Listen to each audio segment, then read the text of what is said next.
So, you're in a relationship, and you realize that things aren't going so well.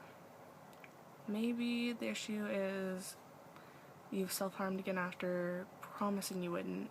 You skipped a meal when you said you did eat and he found out, or she found out. Or even your disorders are getting even worse. Well, what are you gonna do? Because people with mental illness, they really have it in for them. Us, me, I really have it in for me being in a relationship with mental illnesses. Really, it's dangerous to get into a relationship if you have something wrong, if you self-harm, have an eating disorder, BPD, which is borderline personality disorder, bipolar disorder, OCD even.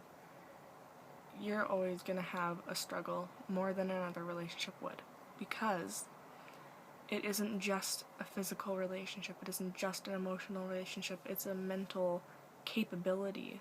You need to be stable to be in a relationship. You can't go into something being on the verge of suicide and leave your partner like that.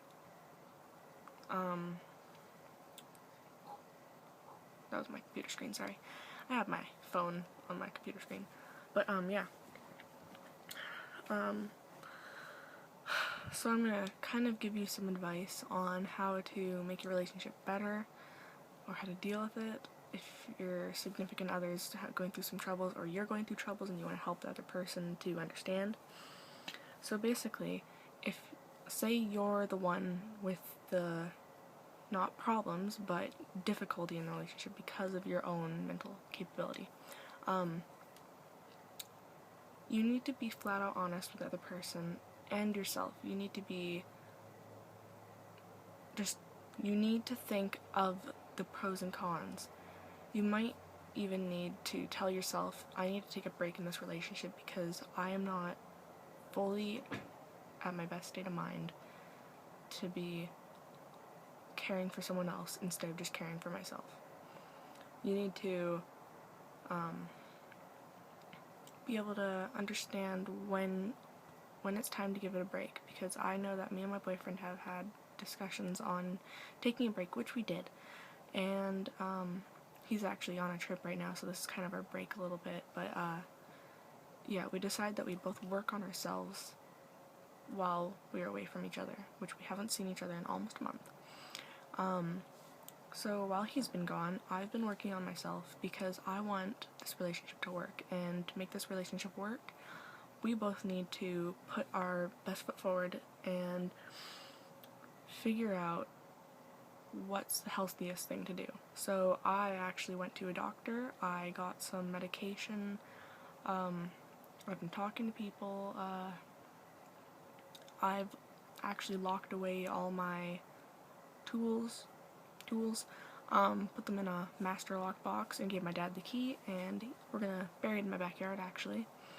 And I've also just been getting closer to God, because I find my religion is a very, very important thing in my recovery, because it's just how it is. It's something that gives me hope, basically. I hear people. Sounds like I see dead people. Oh no.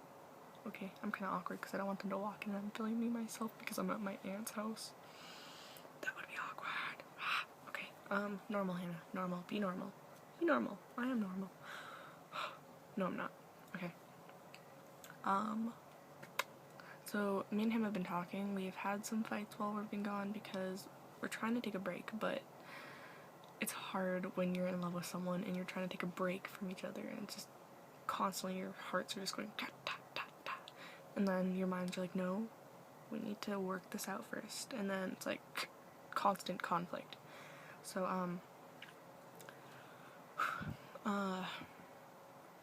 bad hair, no. So yeah, I've been working on myself, and I know you may not like to hear this, but sometimes it's best to just end the relationship altogether if there's so much conflict that you are always hurting. But to make it all work, to have your first idea if it's going to work or not, you need to explain to the other person how you're feeling, and you need to see if they can deal with it. You need to see if they have the capability of dealing with your problems and see if they're able to help you with that, because you don't want to just have a one-sided relationship with a one-sided problem. Or maybe you can have a relationship that's both loving, but one person's having trouble and the other person doesn't know how to help. That's not going to be good, because it's just going to add lots of stress, because they'll love each other but not have the capability of helping each other. Also, well, on to the next point, if your significant other is in a different state of mind, as in they have depression, you don't know how to deal with it, you don't know how to handle them harming themselves, you find it really painful, and you just don't understand it. You think that it's stupid that they do that, or you just think that they can just stop. No, it's not that easy. It's actually, self-harming is an addiction, because when you harm yourself, your body doesn't want to be hurt, so it releases endorphins that make you feel good. And those endorphins are very addictive, and you end up getting addicted to the harm you give yourself. So, it's an addiction. They can't just get over it. Another thing, you need to try and see it from their side. Self-harm is never an excuse. It's never like, oh, they self-harm, they're upset, okay, that's fine. No, it's always a problem. It's just another way of coping, instead of drinking alcohol or going and fighting people, or just anything you can possibly do. I don't know why, but all of a sudden my throat just started hurting really bad right here. Ow. That's really hurting, actually. What did I do? Oh my gosh. Come on, Hannah. Ma. Okay. I'm so sorry. I'm slightly dorky. Okay.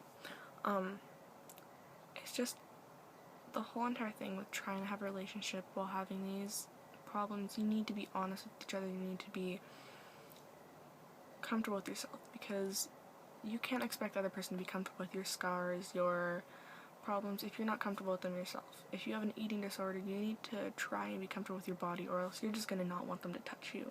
Because I know how that feels. I don't want my boyfriend to touch me, but I've slowly become more open to him, like putting his arm around me or stuff like that, or even just sitting on his lap is a really hard task for me, because I feel that I'm too heavy. And when I sit on his lap, I kind of hold myself up, because I don't want him to feel the pressure of my body, because I feel like I'm too fat. Which is a really hard thing, because it kind of stops me from doing a lot of things. But I'm slowly becoming more comfortable with my body. Also my scars. Okay. I don't let anyone see my scars, really, except a select few people. Right now I'm wearing a t-shirt, so you can see my arms here. My arms, whoop, boop, boop, boop, boop, boop. But not, you can't see my legs, and then I also have some on my chest here. But yeah, if you're gonna be in an intimate relationship with someone, like a physical relationship too, they're bound to see your scars.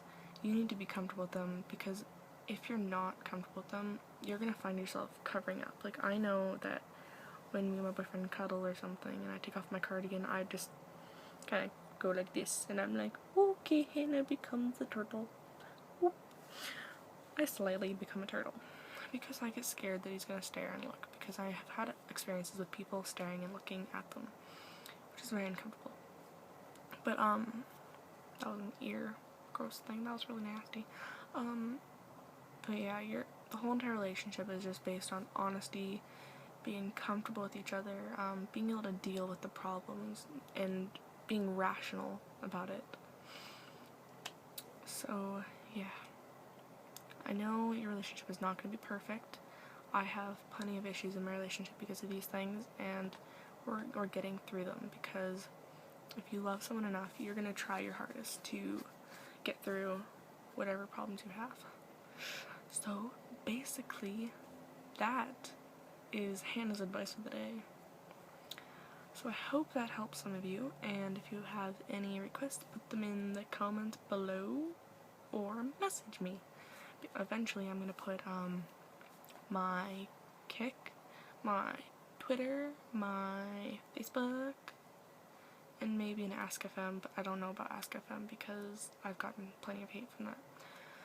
So yeah, stay strong.